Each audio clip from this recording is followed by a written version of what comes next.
اور ایک ہیلہ ہے لِإِبْطَالِ حَقٍ، حق کو باطل کرنا، اس کو کہتے الحیلۃ غیر الشرعیہ، یعنی الحیلۃ الشریہ۔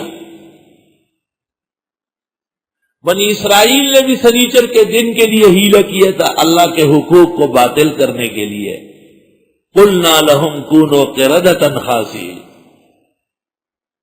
اور ایوب علیہ السلام نے قسم کھائی تھی کہ میں صحت مند ہو جاؤں گا تو بیوی کو 100 چوب ماروں گا، بیوی بے قصور تھی۔ اللہ نے کہا خذ بیدک ضغثا، لیجیے اپنے ہاتھ میں ٹنکوں کا گٹا 100 کا، اس سے مارو ولا تحنس، قسم نہ توڑو۔ الحیلۃ الشرعیہ۔ پیغمبر نے کعب ابن اشرف یہودی کو قتل کرنے کے لیے صحابہ کو بھیجا۔ محمد ابن مسلمہ نے پوچھا تھا، بخاری بدر میں ہے جلد ثانی، اتأذن لی ان اقول شیئا قال فقل ما تشاء، جو چاہو کہو مار کے آؤ۔ اور عبداللہ ابن عتیق رضی اللہ عنہ کو ابو رافع تاجر و اہل شام کے پاس بھیجا تھا، ہیلے سے مار دیا۔ اور آپ نے کھجوریں دیکھی بڑی خوبصورت اچھی، فرمایا یہ کہاں سے آئی؟ کہا خیبر سے۔ فرمایا اکل تمر خیبر ہاکذا، خیبر کی تمام کھجوریں اتنی اچھی ہے؟ انہوں نے کہا لا یا رسول اللہ بل نأخذ الصاع بالصاعین والصاعین بثلاثۃ اصواع، ہم 1 صاع لیتے ہیں 2 دیتے ہیں، 2 لیتے ہیں 3 اور 4۔ آپ نے فرمایا لا تبی ھذا، یہ تو سود ہے، ایسا نہیں کرو، یہ تو اشیاء ربوی سودی ہے، بلکہ اپنی کھجوریں بیچو اور ان پیسوں کے جتنی ملے وہ لے لو۔ اذا اختلف الجنسان فبیعوا کیف شئتم، حیلۃ شرعیۃ، حیلۃ شرعیۃ۔ آپ گھر تشریف لائیں اور آپ کی خدمت میں خالی روٹی رکھی گئی، آپ نے فرمایا سالن نہیں ہے؟ انہوں نے کہا سالن نہیں ہے۔ کہ میں تو دیکھ رہا ہوں ہانڈیا میں گوشت پک رہا ہے۔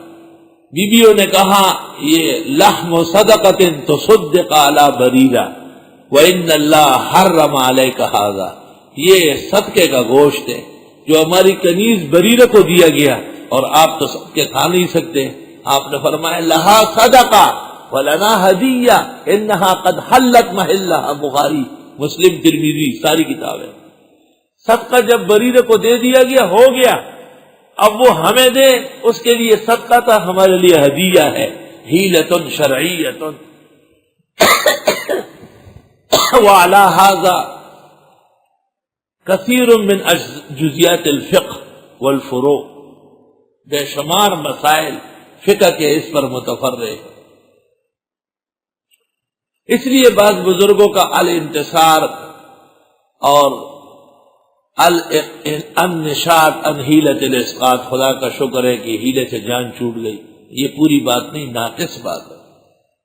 ہیلے کا فرق کرنا ضروری تھا، جو ہیلہ شرعیہ ہے وہ جائز ہے، اور جو ہیلہ غیر شرعیہ ہے وہ ناجائز ہے۔ سب کو ناجائز کہنا اہل حق کا کام نہیں ہے، اور قرآن و سنت میں دخل اندازی ہے جو قطعاً غلط طریقہ ہے۔ فقہاء نے کہا ہے دیکھو ایک ہی صورت میں 2 ہیلے ہو جائیں گے۔ ایک شخص نے سال بھر بیوی کے پاس سونا رکھا ہے، وہ مالک ہے، سال کے اخیر میں کہا تو زکوٰۃ دے سکتی ہے؟ اس نے کہا میرے پاس نہیں، کہا بیچ مجھے۔ 11 مہینے کے بعد بیوی سے زکوٰۃ ساقط ہو گئی، قبل حولان الحول مال مل سے نکل گیا۔ جب 11 مہینے اس کے پاس پورے ہو گئے، اس نے بیوی کو کہا پہنتی تو ہے اور زکوٰۃ میں بھگتو، رکھ اپنے سونا۔ اس سے بھی زکوٰۃ چلی گئی، ہر سال ادھر آ رہا ہے ادھر آ رہا ہے ادھر آ رہا ہے ادھر آ رہا ہے، زکوٰۃ سے جان چھوٹ رہی ہے۔ حیلۃ شرعیۃ، حیلۃ غیر شرعیہ۔ فقراء اللہ کے حقوق باطل کر رہے ہیں، لیکن اسی کے ساتھ دوسرا حیلہ ہے، ایک شخص کے پاس 50 تولے چاندی ہے، زکوٰۃ نہیں ہے، اور 2 تولے سونا ہے، اس کی بھی زکوٰۃ نہیں ہے۔ اس کو کہا گیا تو کہہ میرے پاس کل 200 تولے چاندی ہے۔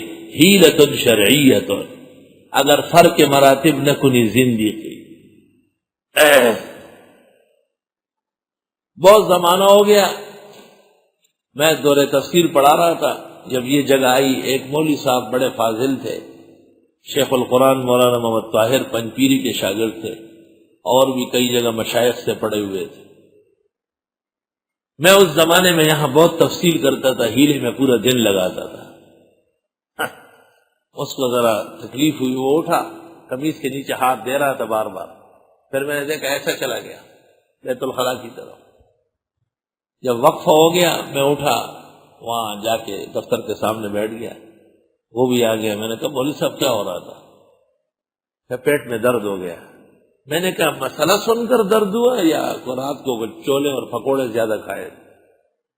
کہ نہیں، آپ موحد آدمی ہیں لیکن بعض اوقات پٹلی سے اتر جاتے۔ میں نے کہا نہیں، ایسا نہیں ہے، میں پٹلی پر رہتا ہوں اور آپ کو پٹلی پہ ڈالنا چاہتا ہوں کہ آپ جو اترے ہوئے ہیں سیدھے ہو جائیں۔ تو کہتے ہیں میں تو آپ کا درد سن کے حیران ہوا، آپ نے ہیلے در ہیلے ثابت کیے۔ میں نے کہا جو ثابت ہے وہ ثابت ہے،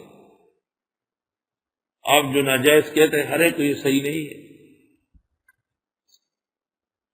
میں نے کہا ایک بات سنو، میں نے آپ کی پوری رعایت کی کیونکہ آپ عالم ہیں اور درس میں بیٹھے ہیں، ورنہ ایک عبارت مجھے سنانی تھی، وہ آپ کی وجہ سے نہیں سنائی کہ آپ کو تکلیف ہو جائے گی۔ اس نے کہا کون سی عبارت؟ میں نے کہا یہ شمس الائمہ سرخسی کی مبسوط 30 جلدیں اور 209 صفحہ ہے، کتاب الحیل، شمس الائمہ سرخسی کی مبسوط دنیا میں عام ہے اب۔ میں نے کہا 30واں جز ہے اس کا اور 209 صفحہ ہے،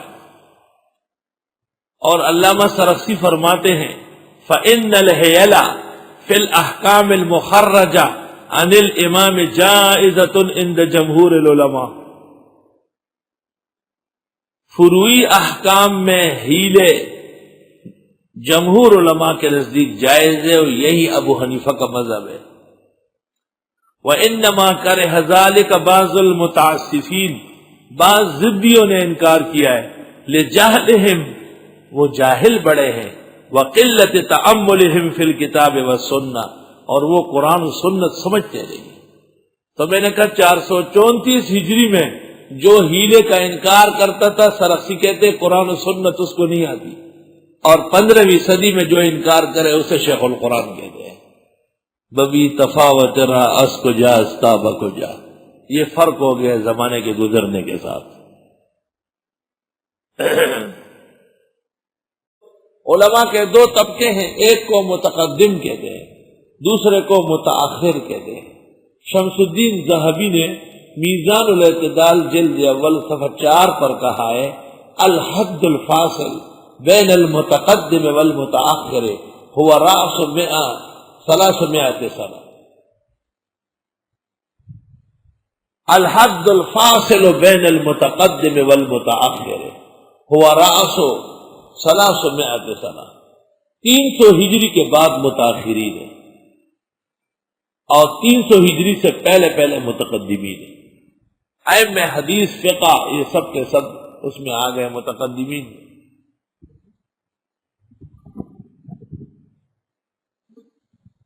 نبی کریم صلی اللہ علیہ وسلم کے زمانے میں جب خواتین بھی مسجد میں نماز پڑھنے آتی تو ارشاد تھا کہ مرد نہ اٹھے جب تک کہ عورتیں چلی نہ جائیں، نماز ختم ہونے کے بعد سب سے پہلے خواتین چلی جاتی۔ کبھی کسی نے جلدی کی ہوگی تو فرمایا ہم جلدی کرنے والے اور پیچھے رہنے والوں کو خوب جانتے ہیں۔ اور بھی روایات تفسیروں میں ہے وَإِنَّ رَبَّكَ وَيَحْشُرُهُمْ، بے شک تیرا رب جمع کرے گا ان کو، انہو حکیم علیم، بے شک وہ حکمت والے علم والے ہیں۔ ہمیشہ قرآن کریم جب ایک مقصد بیان کرتا ہے تو پھر اس کو اچھی طرح سمجھانے کے لیے ایک اہم مہم واقعہ بیان کرتے ہیں۔ مجھے کسی نے کہا کہ آپ تفسیر میں وقتاً فوقتاً واقعات اور حکایات سناتے ہیں۔ میں نے کہا میں نے یہ طریقہ اللہ تعالیٰ سے سیکھا۔ اب دیکھو سورۃ رات کے اندر واقعات نہیں تھے تو مختصر سورت تھی، جنتیوں کا قصہ سنا دیا، اور سورۃ ابراہیم میں حضرت موسیٰ اور ابراہیم علیہ السلام کے واقعات آئے، اور سورۃ ہجر کے اندر اب آدم علیہ السلام کا قصہ بیان ہو رہا ہے۔ یہ قصہ قرآن کریم کے اندر 26 مقام پر ہے، کئی مختصر کئی مفصل، اس جگہ بھی قدر تفصیل سے ہے، اور بعض وہ جگہ بعض وہ حصے جو پہلے بیان نہیں ہوئے وہ اس میں آ گئے۔